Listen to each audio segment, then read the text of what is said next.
In the violent theater of Roman politics, few names carry as much weight as Julia Agrippina the Younger. Born in 15 AD, she entered a world already consumed by intrigue, corruption, and bloodshed. She was the great-granddaughter of Augustus, the first emperor of Rome, and the daughter of Germanicus, a man adored by the legions. From birth, she bore the burden of expectation, to serve, to align, to advance her family's fortunes. But for a young girl in imperial Rome, service rarely meant freedom. It meant surrendering her body and her future to the will of others. By the age of 12, Agrippina was married to Gnaeus Domitius Ahenobarbus, a man far older than her, notorious for his cruelty and arrogance. To Rome, the union was not shocking, it was strategic. The girl's marriage tied powerful bloodlines together and secured the favor of influential families. To the child herself, however, it meant the erasure of innocence. Roman law permitted girls to marry once they reached puberty, a practice that blurred the line between girlhood and womanhood. Agrippina was not given the space to choose. She was given to a man who embodied Rome's darkest patriarchy. The Roman elite saw such arrangements as natural. Daughters were instruments of policy, their marriages arranged not for affection but for advantage. A girl's worth was measured in dowry, bloodline, and fertility. To be born female in Rome's ruling class was to be a pawn in a brutal game.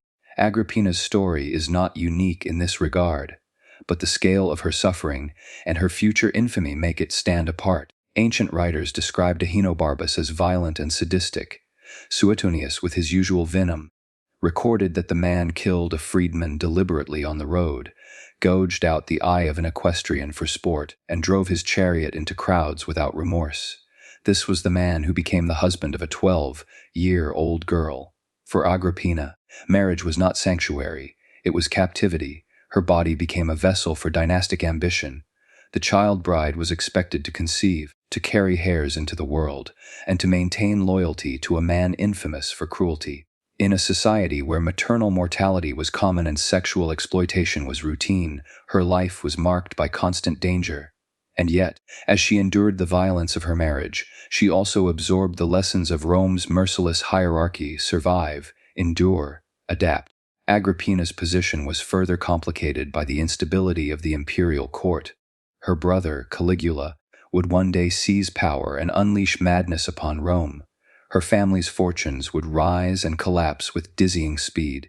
In this world of suspicion and betrayal, survival required cunning. The girl who had been stripped of childhood learned quickly that submission could be a mask, that silence could conceal ambition. For Agrippina, every humiliation became part of her education. Her life was a testament to the cruelty of Roman society, where the elite cloaked exploitation in the language of politics and tradition. A child's marriage was not viewed as tragedy but as necessity, and in this cold calculus, innocence was expendable. By 37 AD, Agrippina had given birth to her only son, Lucius Domitius Ahenobarbus, the boy who would one day be known as Emperor Nero. Her role as a mother secured her relevance in the eyes of Rome, but it also chained her fate to a child who would grow into one of history's most infamous rulers. The price of motherhood was the cementing of her place in the cruel machinery of empire. Agrippina's early years illuminate a disturbing truth about Rome. Its greatness was built not only on conquest abroad, but on cruelty at home.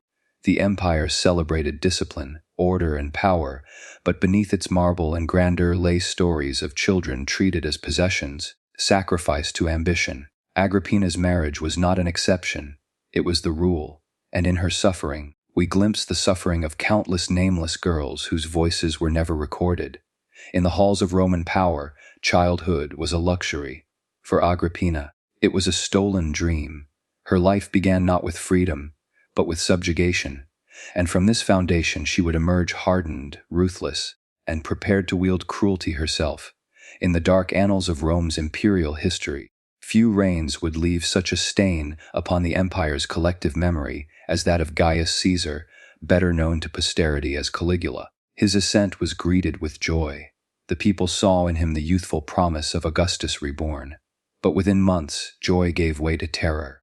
Caligula's rule spiraled into sadism, paranoia, and degradation, and those closest to him became both his tools and his victims. Among them was his sister, Julia Agrippina the Younger. The daughters of Germanicus had always been raised in an atmosphere of danger. Their father, beloved by the legions, died mysteriously in the east, perhaps poisoned under the orders of Tiberius. Their mother, Agrippina the Elder, fell victim to imperial suspicion and perished in exile. Survival for her children meant learning to adapt to Rome's cruelest realities. By the time Caligula rose to supreme power in 37 AD, his sisters, Agrippina, Drusilla, and Livilla, had already learned that their bloodline was both their greatest protection and their most dangerous curse. Caligula elevated his sisters to unprecedented prominence. He had their names inscribed in official oaths, so that citizens swore loyalty not only to the emperor, but to his sisters as well.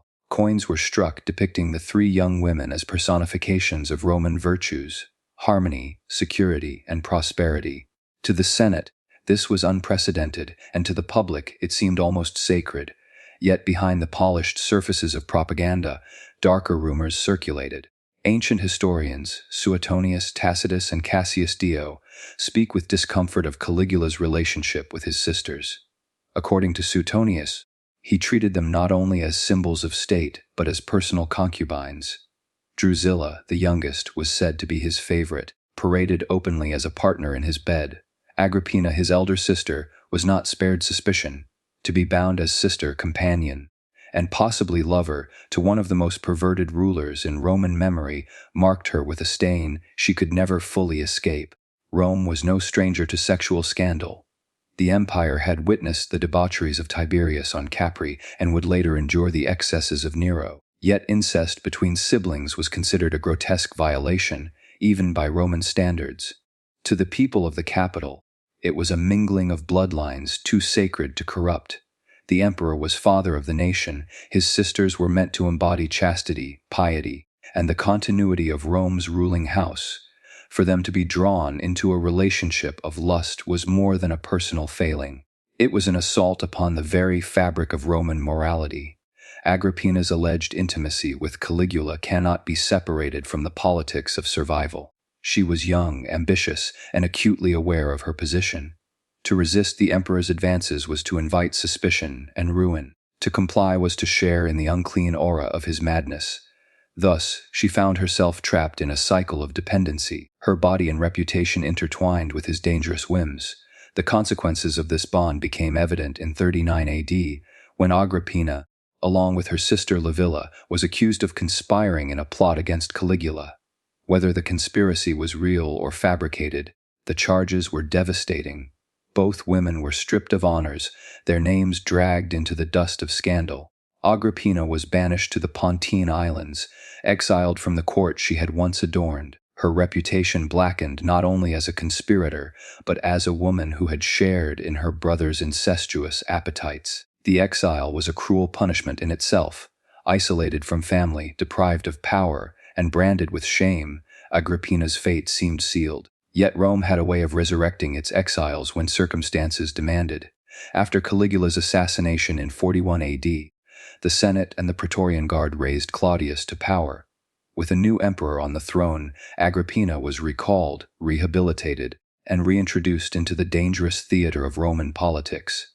But the shadow of her time with Caligula never fully lifted. The stories of incest may have been amplified by hostile historians eager to depict Caligula as the very embodiment of depravity. Yet whether fact or rumor, the accusations themselves reveal much about Rome's perception of power, sex, and corruption. For Agrippina, the whispers followed her all her life, shaping how later generations would judge her. She would go on to become empress, wife to Claudius, and mother to Nero. But beneath every achievement lay the memory of her brother's bedchamber and the suspicion that her rise had begun in incestuous shame. This chapter of Agrippina's life reminds us that in Rome, power was inseparable from the body. Women of the imperial family were vessels of bloodline and alliance, their sexuality not their own, but a currency for emperors. In the reign of Caligula, even that boundary was violated, and the sister became the rumored lover, the symbol of empire corrupted by its own blood. In Rome, where the line between public duty and private corruption was always fragile, Agrippina's bond with Caligula revealed the empire's darkest truth, That power could defile not only politics, but the most sacred ties of family. Her exile did not erase the stain. It merely prepared her for a future where shame and ambition would walk hand in hand. In the 1st century of Rome's empire, marriage was rarely a matter of affection. It was a transaction, a weapon, a tool for securing political advancement. For Julia Agrippina, daughter of the famed Germanicus and sister to the future Emperor Caligula, her marriage to Gnaeus Domitius Ahenobarbus was not an escape from the brutality of the court, but an extension of it. Domitius was a man known not for refinement or intellect, but for his violent temper and shameless cruelty. Ancient writers, even those accustomed to the casual savagery of the Roman elite, described him as a man worthy of every crime. He was notorious for his greed, his arrogance, and his contempt for restraint. Agrippina, still young and ambitious, entered his household as his wife, but in reality, she became his property, one more possession to be controlled, humiliated, and used at will. From the beginning, the marriage was marked by abuse. Domitius was said to have struck slaves for sport, squandered wealth on vices, and treated Agrippina with scorn. His brutality reflected the darker structures of Roman patriarchy, where the wife was bound by law to obedience and silence. Even women of imperial blood were not safe from degradation within their own homes. In 37 AD, Agrippina gave birth to a son, Lucius Domitius Ahenobarbus, the child who would later take the name Nero. Accounts suggest that Domitius greeted the birth not with joy, but with bitterness. Suetonius records that he sneered that nothing that was born of him and Agrippina could be anything but detestable. The words foreshadowed the monstrous reign that would one day follow, but they also revealed a father's cruelty toward his infant son and his scorn for the wife who bore him. As the years passed, Domitius's reputation only worsened. He was accused of corruption, extortion, and acts of violence that disgraced even the Senate. Yet Agrippina endured. For women of her rank, endurance was not choice but necessity. To divorce or rebel would mean ruin. Survival meant compliance, even as whispers of violence and manipulation clung to her household. Then came the rumors of poison. In Rome, poison was the silent weapon of the palace, the method by which inconvenient husbands, rivals, and relatives were removed without the spectacle of open bloodshed. Domitius's death in 40 AD was sudden, and though attributed officially to illness, suspicion quickly turned to Agrippina. She had the motive, freedom from an abusive husband, and the chance to secure her son's inheritance.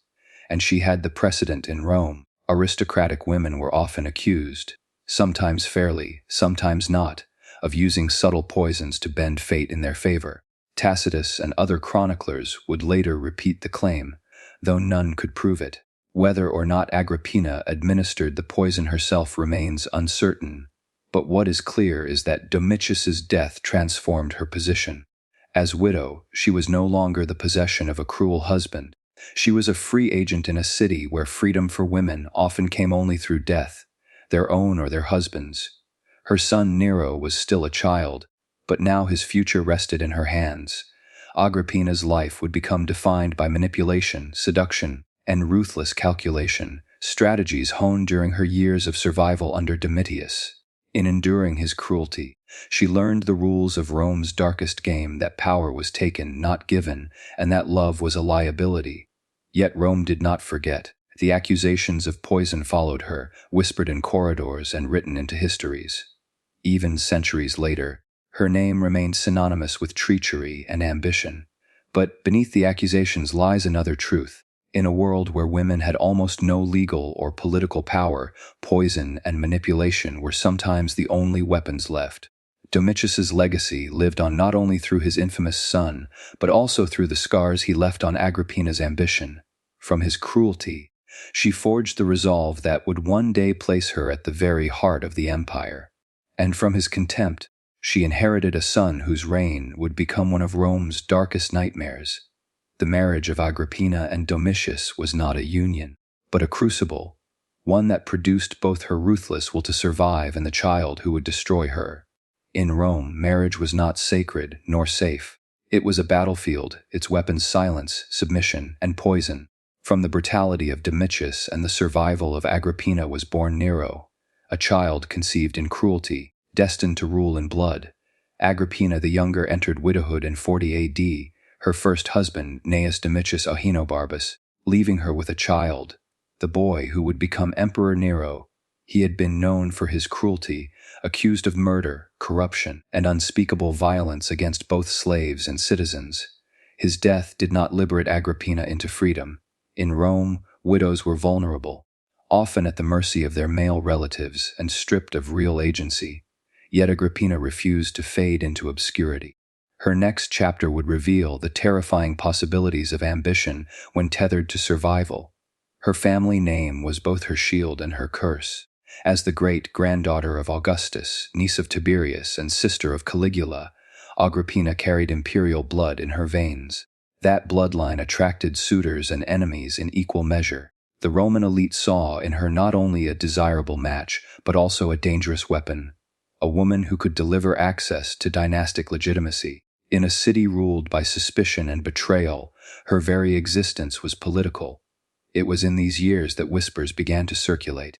Agrippina was said to have leveraged her beauty and her imperial connections with precision. Ancient writers like Tacitus and Cassius Dio accused her of using her sexuality to regain influence, offering herself to men of power.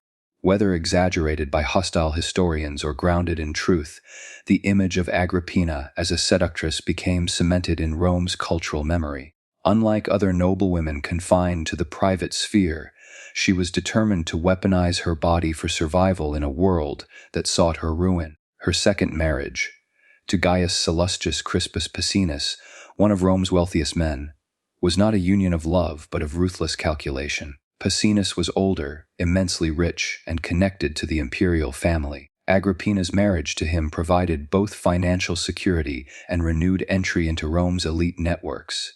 Yet the union ended, as so many of Agrippina's relationships did, in death. Pacinus died suddenly, and ancient sources, in their relentless suspicion, suggested poison. It was a charge they would attach to her again and again, that the men who stood in her way fell not by chance, but by design. Rome itself had grown accustomed to such rumors.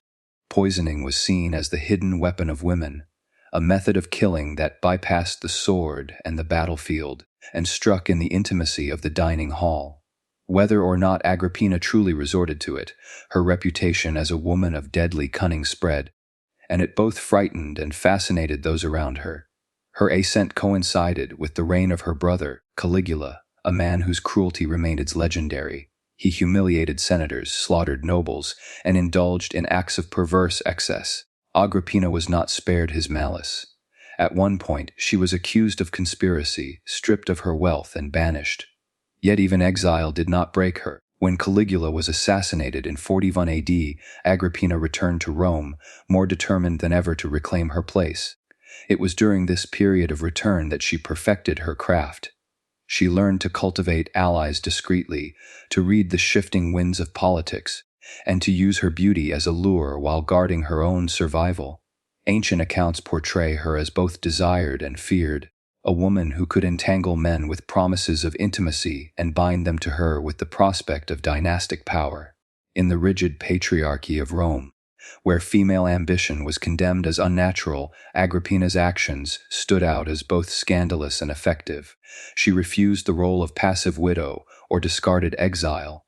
Instead, she maneuvered with the skill of a general. But her battlefield was the bedchamber, and her weapons were influence, rumor, and fear. By the time she secured her infamous third marriage to her uncle, Emperor Claudius, Agrippina had transformed from vulnerable widow into a political force. The path from obscurity to imperial power had been paved not with swords or armies, but with seduction and survival. Her ascent revealed a brutal truth about Rome, that even in a society where women were legally voiceless, the manipulation of desire and bloodline could redraw the map of power. Yet such power came at a cost. Her reputation became that of a corrupter, a woman whose hunger for influence knew no boundaries of morality. Roman historians, writing with disdain for women in politics, cast her as a figure of poison and incest, of seduction and cruelty. But whether these accusations were fully true or deliberately exaggerated, one fact remained undeniable: Agrippina had outlasted her enemies, outmaneuvered her rivals, and emerged from widowhood not as prey, but as predator. Her story at this stage is one of a woman re-entering the political stage with methods so disturbing, so alien to Roman ideals of feminine modesty, that she was remembered not as a grieving widow, but as a calculating seductress. The price of her ascent would eventually be her life. But for now, Rome trembled as the widow became an empress, in waiting, feared more than many generals, and hated more than many tyrants. In the shadows of Rome's palaces, Agrippina had proven that power could be taken by the hand that caressed as easily as by the hand that killed. Her widowhood had not been her downfall. It was her rebirth. And in that rebirth, Rome would come to know the most dangerous woman of its age. In the year 49 AD, the Roman Empire stood at the height of its power, yet its greatest perversions were not on the battlefield, but within the walls of the imperial palace.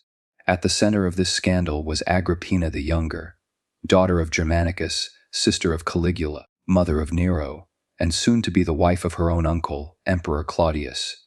Claudius, known for his frailty and stammer, had ascended the throne after Caligula's assassination.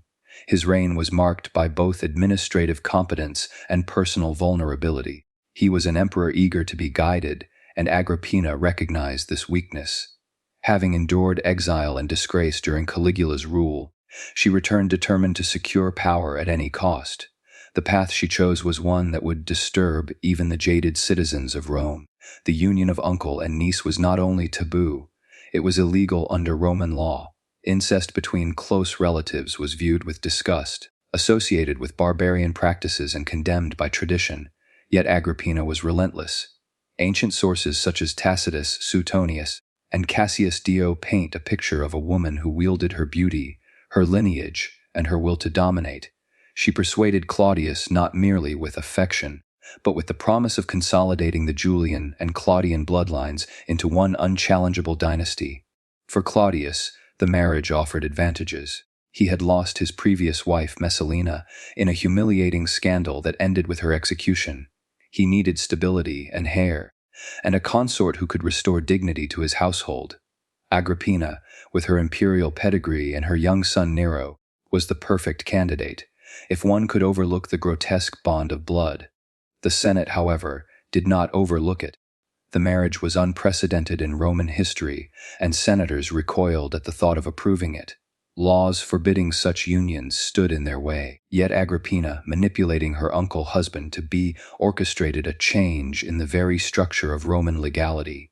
Claudius himself addressed the Senate, urging them to consider the wisdom of aligning imperial lines through marriage. He argued that dynastic stability justified the breaking of taboo. Resistance crumbled. What had been condemned as incest was legalized, but only for the emperor. Thus Agrippina entered the palace as both niece and wife, a role that horrified Rome. To many, it symbolized the corruption of imperial power, when law itself could be bent to accommodate lust and ambition. The Romans whispered that Claudius had been bewitched by her beauty, that Agrippina's seduction was calculated and ruthless. Some sources even claimed she resorted to dark charms and spells, reinforcing the idea of a woman who manipulated not only men, but fate itself. From the moment she became empress, Agrippina seized control of court life. She expelled rivals, positioned her allies in the Senate, and promoted Nero, her son, above Claudius's biological son Britannicus. The incestuous marriage had not been merely about passion, it had been a masterstroke of politics. By binding herself to the emperor, Agrippina placed Nero directly in line for succession, eclipsing all other claimants. The horror of this union was not confined to whispers of the bedchamber. It was lived reality in Rome's public ceremonies. Agrippina sat beside Claudius in the Senate, a position no woman had held before. She was depicted on coins alongside the emperor, her face sharing imperial space usually reserved for male heirs.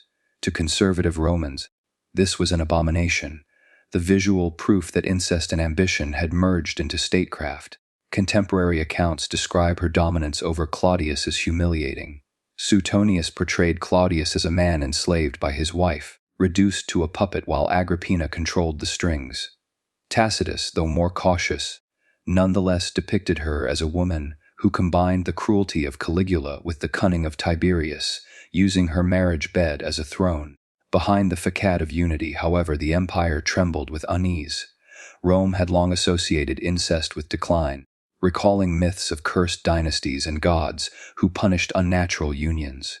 Agrippina's marriage became a living symbol of Rome's moral decay, a chilling sign that the empire's rulers no longer respected the boundaries of law, kinship, or decency. Yet Agrippina's gamble succeeded. By 50 AD, Nero had been adopted by Claudius, officially marking him as heir.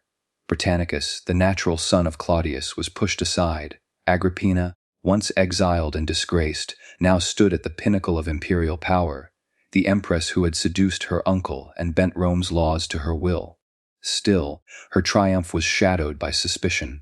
Few believed Claudius would live long under her influence. Ancient writers recorded that Rome whispered of poison, of a wife who might someday silence her husband, just as she had maneuvered to wed him. The marriage that had begun with scandal seemed destined to end in death.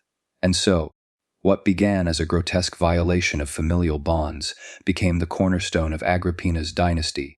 Her incestuous marriage to Claudius was not only a personal scandal, but a political strategy, one that altered the course of Roman history, and one that left behind the enduring image of an empress who turned blood into power.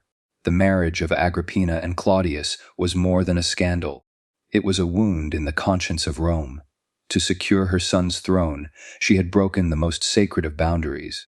In the empire's endless hunger for power, even blood itself had become a weapon, and incest, a tool of empire. The reign of Emperor Claudius had been marked by contradiction. He was a scholar and an administrator, but also a man mocked by his contemporaries for physical weakness and a stammering tongue. To some, he appeared incapable of ruling. Yet through cunning and necessity, he had survived in an imperial court where incompetence often meant death. His greatest vulnerability, however, would not come from enemies at the frontier or in the Senate, but from within his own household.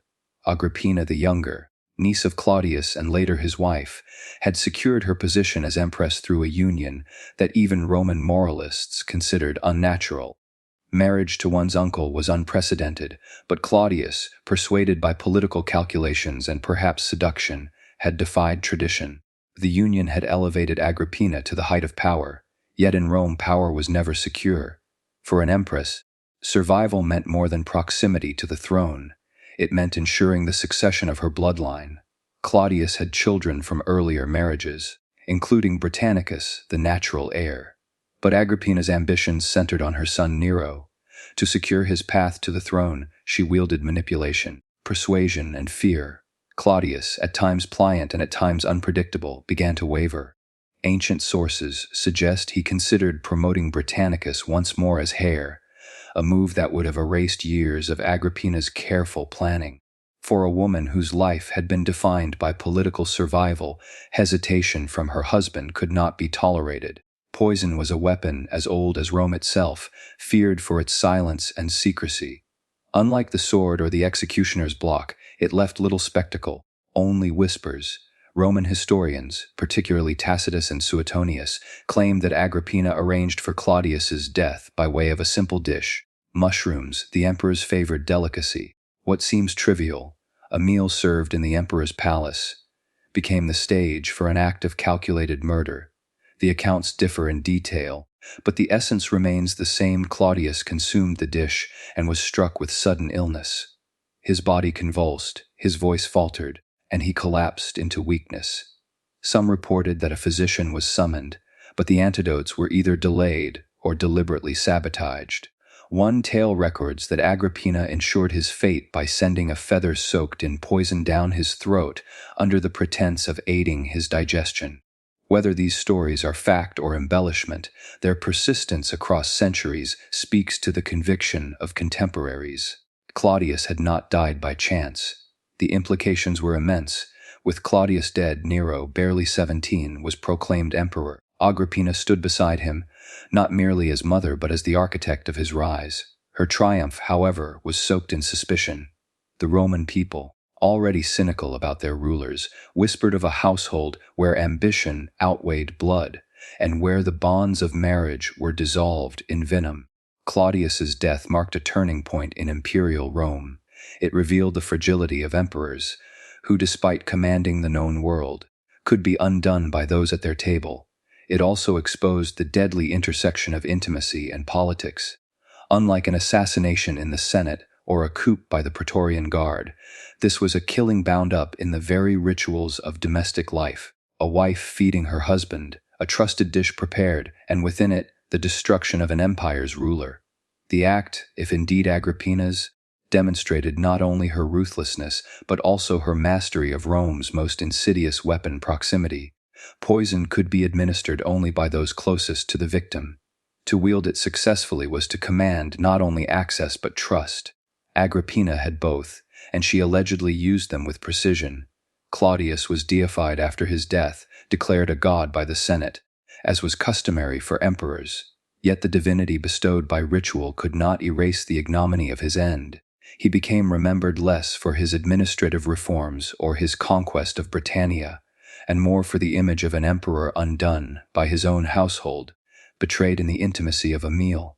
For Agrippina, the victory was temporary. Though she secured Nero's succession, she also secured her own infamy. Historians would cast her not as a mother protecting her child's future, but as a murderess, a woman who dissolved the sanctity of marriage with poison. Her act would haunt Rome's collective memory, a symbol of corruption in which the empire's rulers devoured one another from within. In the end, Claudius's death was not remembered as a natural passing, but as a whispered warning. In Rome, the emperor could command armies, enslave nations, and build monuments to eternity. Yet at his own table, in the hands of his wife, he was utterly defenseless. In the long annals of Rome, few relationships have inspired more unease than that of Nero and his mother, Agrippina the Younger. Their bond, forged in the furnace of ambition and betrayal, would be immortalized not through loyalty, but through whispered rumors of incest, accusations so vile that they blurred the line between scandal and horror. From the moment Nero ascended to the throne in 54 AD, Agrippina positioned herself not merely as the emperor's advisor, but as his partner in rule. She sat beside him in official audiences, signed documents in her own name, and allowed coins to be struck bearing her image alongside his. A striking violation of Roman norms. To her critics, this was already unnatural. A woman commanding such visibility was unsettling enough. But it was not her authority alone that drew whispers. It was the suggestion that her influence stemmed from something even darker. Ancient historians, including Tacitus, Suetonius, and Cassius Dio, recorded a poisonous narrative that Agrippina's hold on Nero was not simply maternal, but sexual. Tacitus, with his characteristic disdain, claimed she made advances toward her son, offering herself to him in a bid to maintain her power. Suetonius suggested that Nero's debauched lifestyle, orgies, theater performances, and drunken revels, had been modeled after the illicit intimacy first encouraged by his mother. In a city already accustomed to perversion, incest remained the boundary that could not be openly crossed. The suggestion that an empress would seduce her own child horrified Roman society. It spoke not only of lust, but of a world turned upside down. The mother, the one meant to nurture, allegedly transforming into the corrupter. Even if these accounts were slander, the fact that they were believed shows how deeply Agrippina disturbed the moral imagination of her contemporaries. The whispers carried political weight. Agrippina had become increasingly resented by Rome's senatorial elite, who saw her as overstepping the natural order. By portraying her as a seductress of her son, her enemies reduced her authority to something grotesque and unnatural, casting her as both monster and temptress. If she was not removed from power by formal decree, rumor itself could achieve the task. For Nero, the accusations became a weapon. As he sought independence from his domineering mother, he leaned into these slanders to justify his growing hostility toward her. To accuse Agrippina of incest was to delegitimize her, to mark her influence as poisonous. What had once been the foundation of his rise to power, his mother's relentless scheming, was recast as a threat to his dignity and authority. But the tragedy lies in the possibility that there was a kernel of truth. Rome's court was a place where sex and politics were often indistinguishable. To secure power, Agrippina had already married her own uncle, Emperor Claudius, an act considered incestuous by Roman custom. Would it have been so unimaginable for her to deploy the same strategy with her son, even if only in suggestion or rumor, to remind him of her control? Ancient writers could not prove it, but they did not need to. The idea alone was corrosive enough. Whether true or not, the allegation scarred Agrippina's reputation for eternity. Historians did not remember her as a mother who placed her son on the throne, but as a predator who may have tried to claim him as her lover. It was a narrative that stripped her of maternal dignity and recast her legacy in shadows of depravity. The horror of this chapter in Roman history lies less in the certainty of an act than in the brutality of its accusation. To brand a mother with such a charge was to erase every boundary of decency. It turned the bond between parent and child into a spectacle of suspicion, and transformed the imperial palace into a theater of nightmares. And for Nero, the consequences were devastating. Believing himself trapped between dependency and corruption, he lashed out with violence. The rumors of seduction fed his paranoia, his resentment, and ultimately his resolve to destroy the woman who had given him life. When he finally turned to matricide, it was not merely an act of murder. It was the climax of years of whispered poison, in which Rome itself had taught him to see his mother as both lover and enemy. What remains most horrifying is that we may never know the truth. Perhaps Agrippina's enemies slandered her with incest to blacken her name. Perhaps she truly did exploit her son in the most unspeakable way. But in either case, history records a relationship so twisted by ambition, rumor, and power that even 2 millennia later, it remains one of Rome's darkest and most disturbing tales. In the empire that prided itself on law and order, the greatest horror was not always in the arena or the battlefield. Sometimes it lay in the most intimate bonds, where love, power, and corruption became indistinguishable. In Rome, even a mother's embrace could be seen as the most terrifying act of all. The transformation of Agrippina the Younger from queenmaker to outcast was as brutal as it was deliberate. When Nero ascended the throne at the age of 16, it was her hand that had guided him there. She had secured the succession by eliminating rivals, ensured his adoption, and even poisoned her own husband, Emperor Claudius, according to ancient reports. Yet within only a few short years, the boy she crowned began to dismantle her life piece by piece. At first, Nero tolerated her influence. Agrippina sat with him during meetings, issued decrees in her own name, and appeared beside him on coins. Such visibility unsettled Rome's senators, who resented a woman sharing imperial authority. Whispers spread that her dominance was unseemly, that she had overreached. Nero himself began to chafe under the weight of her control. The empire could not have 2 emperors, and Agrippina refused to remain merely the mother. The break came when Nero turned to other figures for guidance. Seneca, his Stoic tutor, and Burrus, the Praetorian prefect, counseled him to establish independence. They warned that so long as Agrippina overshadowed him, he would remain a boy in the eyes of Rome. The suggestion stung. Nero, insecure in his position and eager to display his authority, began to distance himself from the woman who had given him everything. Agrippina's reaction was fierce. Sources describe her storming out of the palace, threatening to support Britannicus, Claudius's natural son, as the rightful emperor. But when Britannicus died suddenly, poisoned at a banquet, the balance tipped. The message was clear: Nero was no longer her creation, but a ruler who would crush any rival, even if it meant fratricide. From this moment onward, humiliation became Nero's weapon. He stripped Agrippina of her titles, removed her guards, and took away her residence in the palace. She was forced to leave the imperial household and return to her private estate on the river at Misenum. For a woman who had once walked among senators and generals as their equal, this exile was a form of social execution. But Nero's cruelty extended beyond banishment. He denied her the financial privileges she had once enjoyed, leaving her dependent on his grudging allowance. He revoked her attendance, reducing her to a handful of servants. Every gesture was designed to diminish her stature, to remind Rome that the empress who had once controlled the empire was now powerless. Tacitus records that Nero even turned to public insults. He accused his mother of promiscuity, spreading rumors that she had prostituted herself to secure influence. The Senate, long hostile to her, echoed these slanders. Her image, once stamped on coins, was blackened in speeches and histories. In Rome, memory itself was a battlefield, and Agrippina was losing. The exile was not merely political, it was psychological.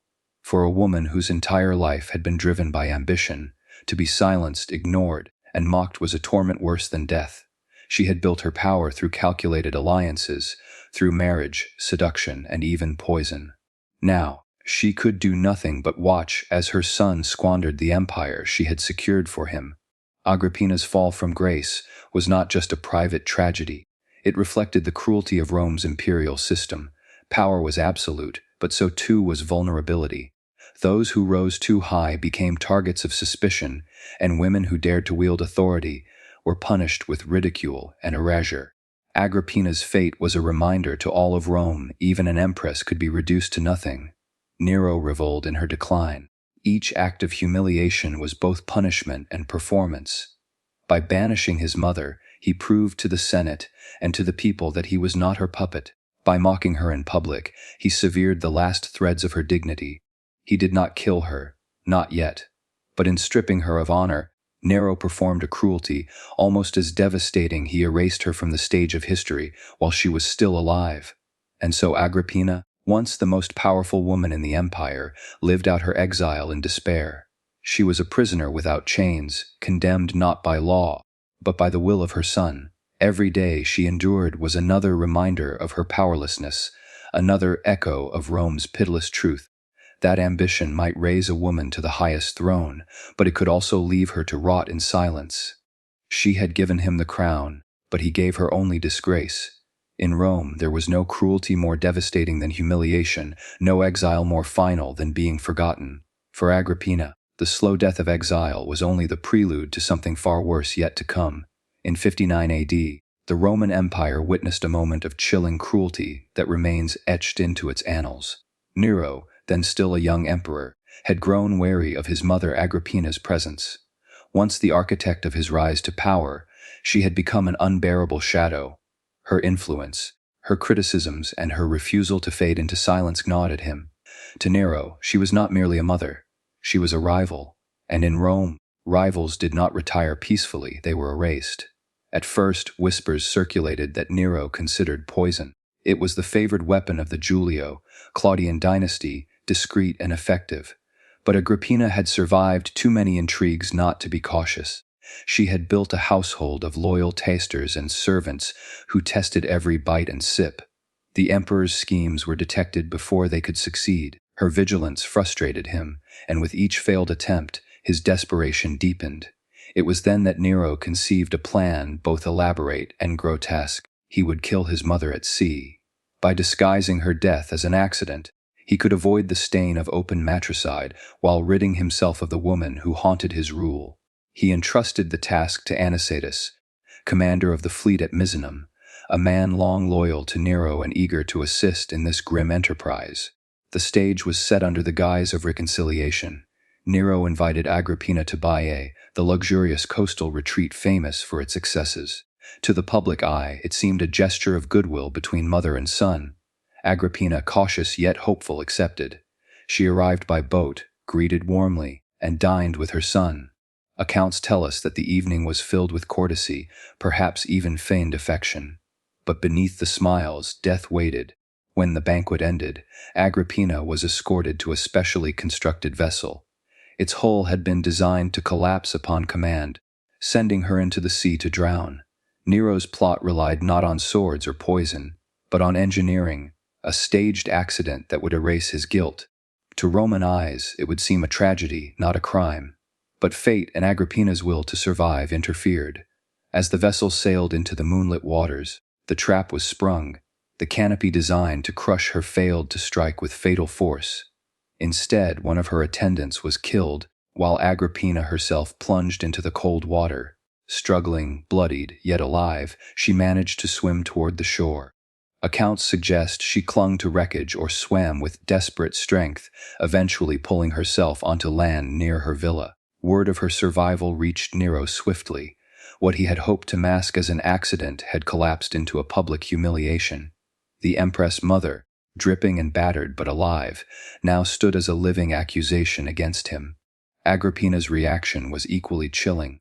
Aware of her son's intentions, she did not rush to expose him. Instead, she attempted to use her survival as leverage, sending word that she understood the accident for what it was, but would remain loyal provided she was left unmolested. In her message, she sought to remind Nero that her survival could yet be spun into favor, that Rome would forgive what it did not see, but Nero's paranoia only grew. The failed assassination had not eliminated his mother. It had made her more dangerous. A woman who had crawled back from a watery grave could not be ignored. Rome's whispers now turned against him. If he failed to finish what he had begun, Agrippina might seize the scandal and use it to destroy him. The failed assassination thus sealed her fate. In surviving, Agrippina proved that she was stronger than her son's cruelty, but she also forced him into an even darker corner. Open murder, no longer masked by subtlety, became inevitable. The episode of the collapsing ship reveals more than one family's corruption. It exposes the grotesque lengths to which Rome's rulers would go to eliminate threats, even maternal ones. Here was a son who, rather than honoring the woman who bore him, constructed a stage play of death, and still failed to execute it cleanly. It is a testament to both his cowardice and his desperation that he sought to kill with disguise rather than courage. For the Roman public, the story of Agrippina's survival carried an almost mythic quality. To crawl ashore from a shipwreck engineered by her own son seemed the act of a woman larger than life. And yet, it was not triumph that awaited her. It was only a brief reprieve, a temporary extension before the final blow would fall. In the corridors of history, this moment stands as a grotesque prologue. The failed assassination, the collapsing boat, the bloodied mother emerging from the sea. These images linger not as victory, but as the cruel prelude to an even greater horror matricide. She did not drown in the waters her son prepared. She rose from them, wounded but alive. Yet in surviving the sea, Agrippina only sealed her doom. For in Rome, a son's hatred could not be washed away. It demanded blood, and soon it would take hers. In the spring of 59 AD, the Roman Empire reached a threshold of depravity that even its citizens, hardened by gladiatorial bloodshed and political executions, struggled to comprehend. Emperor Nero, barely in his 20s, ordered the assassination of his mother, Agrippina the Younger. This act, remembered as matricide, was more than a personal betrayal. It was the climax of years of suspicion, ambition, and twisted rumor, culminating in one of the most infamous deaths in antiquity. Agrippina's presence in Nero's reign had long been a double-edged sword. She had engineered his adoption by Emperor Claudius, arranged his marriage, and maneuvered him onto the throne. In the earliest months of his rule, she appeared beside him in public, issuing commands as though she ruled alongside him. Yet by Nero's adolescence, her influence became suffocating. Historians suggest that her attempts to control his personal life, including his mistresses and his public image, fueled his resentment. The accusations of incest, whether fabricated or true, poisoned the bond between them, transforming the natural intimacy of family into a political nightmare. By 59 AD, Nero sought independence at any cost. He had already pushed Agrippina from the palace, stripped her of guards, and confined her to her estate at Antium. Still, her presence lingered like a shadow across his reign. Senators whispered that she remained dangerous, capable of rallying factions against him. To Rome's elite, the Empress, mother was not just a parent, she was a rival claimant to power. Her mere survival threatened Nero's legitimacy. For the young emperor, the solution seemed inevitable. Agrippina had to die. His first attempt came cloaked in theatrical cruelty. Nero devised an elaborate plot to drown her by inviting her to a feast and escorting her home on a ship specially designed to collapse. When the vessel's mechanisms failed and Agrippina swam to shore, the scheme collapsed into humiliation. The empire buzzed with gossip. The emperor had failed to kill his mother. Agrippina, wounded but alive, returned to her villa, where she realized her son's intentions were no longer hidden. Survival, she knew, could not last. What followed was brutal in its simplicity. Nero dispatched soldiers to her residence under the cover of night. Ancient sources differ on the details, but they agree on the essence. Agrippina, aware of her fate, confronted the assassins without illusion. According to Tacitus, she presented her body with grim defiance, pulling back her garments and pointing to her womb. "Strike here," she is said to have commanded, "for this is the place that bore him," whether she uttered the words or not. The account became immortal, a mother directing the blade to the very source of her son's life. The killing was not clean. The soldiers hesitated before turning on her with violence. She was struck with blows, stabbed repeatedly, and left lifeless in the chamber that had once been her refuge. In that moment, Rome witnessed the collapse of its most intimate boundary. A son had murdered his mother, and an emperor had tainted his rule with a crime so unnatural that it reverberated far beyond the act itself. The aftermath was as chilling as the act. Nero, anxious to justify the deed, spread rumors that Agrippina had plotted against him, that she intended to poison her son and place another claimant on the throne. Few believed these stories. To most Romans, the crime was unmistakable. Even in a culture accustomed to bloodshed, matricide carried a singular horror. It violated pietas, the sacred Roman duty to family and gods. To kill one's mother was to desecrate both nature and morality. The psychological toll on Nero was immediate and devastating. Suetonius records that he was haunted by visions of his mother's ghost, terrified of shadows and sounds in the night. He consulted magicians and soothsayers to ward off her spirit, but no ritual could cleanse the stain. His reign, once marked by promise, descended into paranoia, cruelty, and excess. The matricide had unmoored him, setting him on a path of escalating violence that would culminate in the burning of Rome, artistic delusions, and his eventual downfall. Agrippina's death also served as a warning to Rome's women. Even the most powerful among them could be silenced with blood. Her story became an archetype of female ambition demonized by history, preserved through the pens of male historians who alternated between revulsion and fascination. To them, she embodied corruption, a mother whose hunger for influence drove her to incest and manipulation, and whose end was both deserved and monstrous. But beneath their condemnations lies another reading. Agrippina was a woman navigating an empire that left her no tools but seduction, manipulation, and ruthless control. Her death was not just her son's betrayal.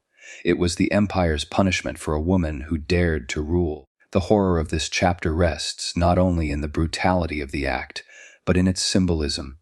A mother is the giver of life, the origin of nurture. For an emperor to murder his mother was to desecrate the very foundation of human order. Rome, for all its power, revealed in that moment the fragility of its soul. Behind the marble and triumphs lay a darkness capable of consuming even its most sacred bonds. Nero's crime was not forgotten. For centuries, his name would be linked to the unthinkable, the emperor who killed his mother. In that chamber, the Roman world glimpsed a truth more terrifying than battle or famine, that in the pursuit of power, even the bond between mother and child could be annihilated. When Nero ordered the murder of his mother Agrippina in 59 AD, the horror of matricide echoed through the empire.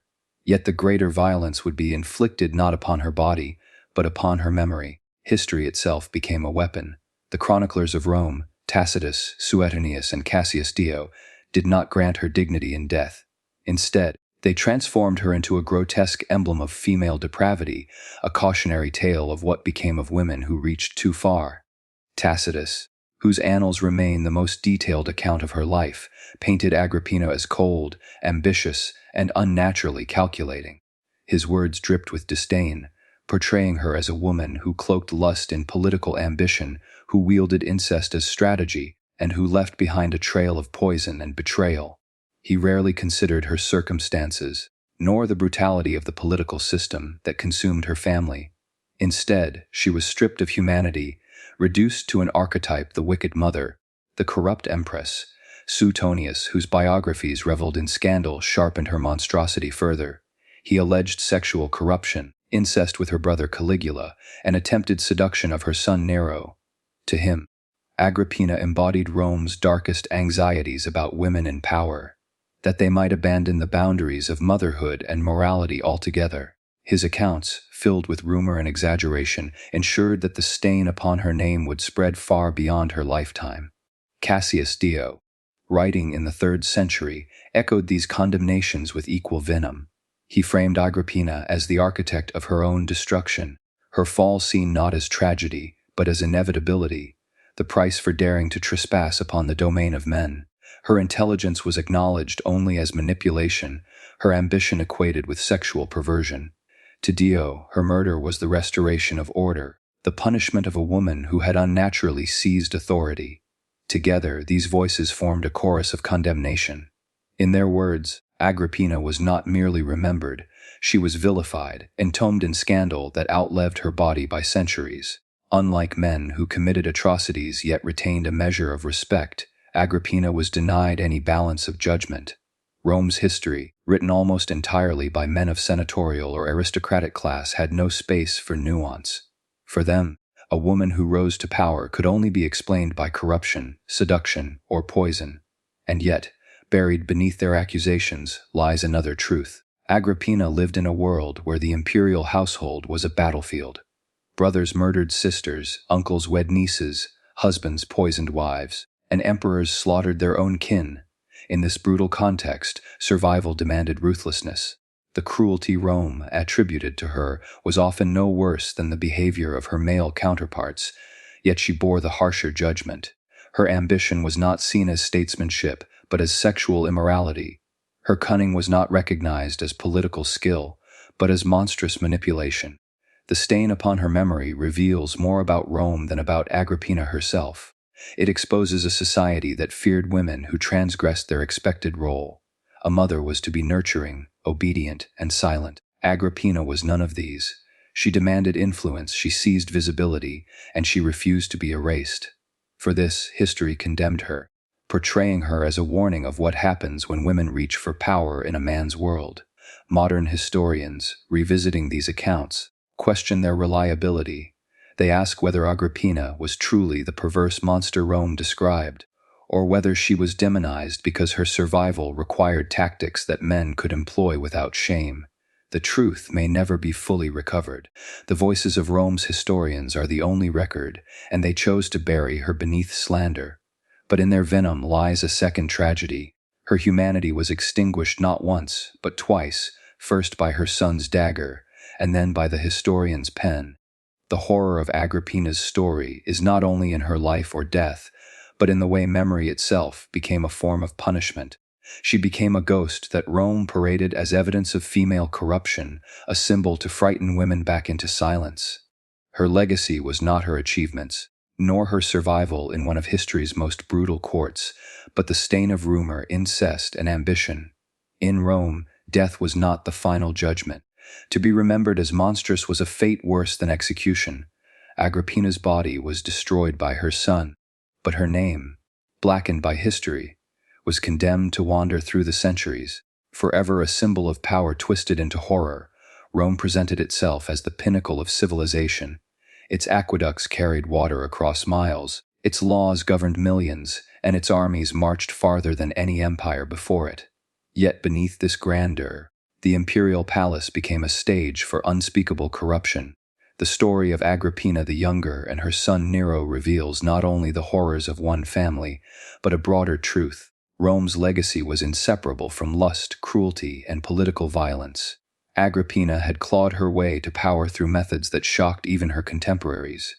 As sister of Caligula, wife of Claudius, and mother of Nero, she navigated the treacherous corridors of power by wielding her sexuality as ruthlessly as others wielded the sword. In a world where women were rarely permitted authority, Agrippina found influence in the most dangerous way available.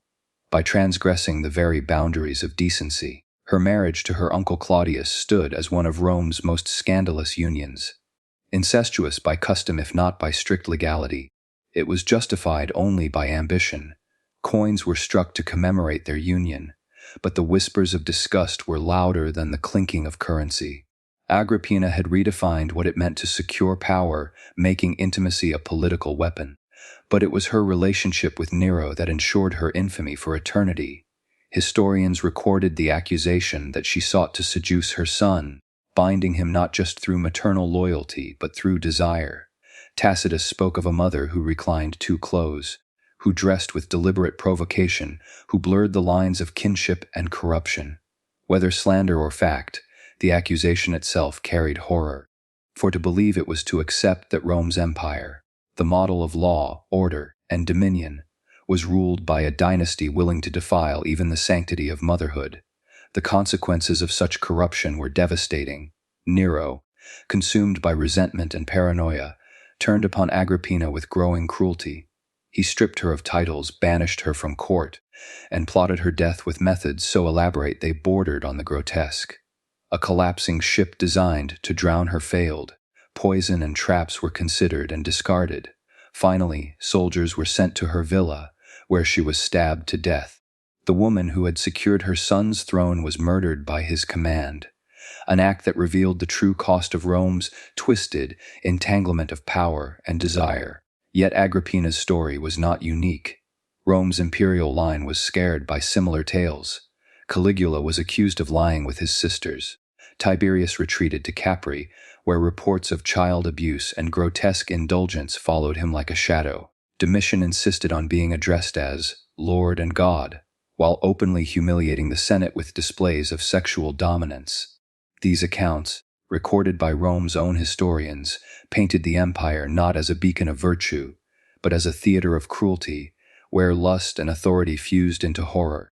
What makes these stories so disturbing is not merely the acts themselves, but their permanence in Rome's political structure. The empire normalized perversions of power, embedding humiliation, incest, and sexual exploitation into its governance. The palace became a prison of pleasure and paranoia, where no bond was sacred and no boundary secure.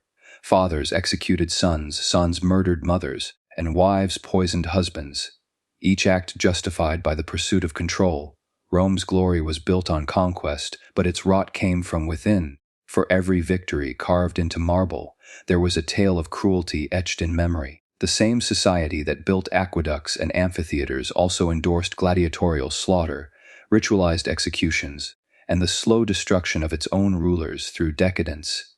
Agrippina's story is but one example, yet it resonates because it exposes the empire's most intimate corruption, the collapse of family into political theater. Centuries later, Rome is remembered for its achievements, its architecture, its philosophy, and its law. But buried beneath those legacies lies an empire that blurred every human boundary, where lust became a tool of statecraft, and cruelty was both entertainment and policy.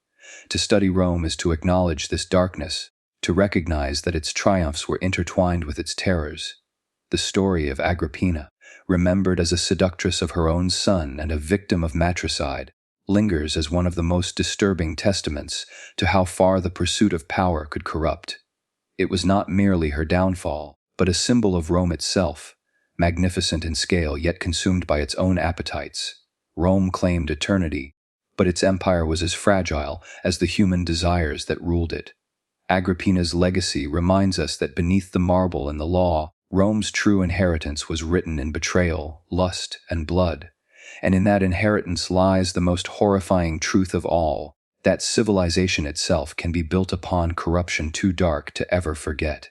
The empire that conquered nations could not conquer itself. Rome's rulers, enthroned in marble halls, lived amid corruption so profound it corroded family, faith, and flesh. Agrippina's life, incestuous whispers, poisoned chalices, and death by her own son's hand, embodies the empire's darkest truths.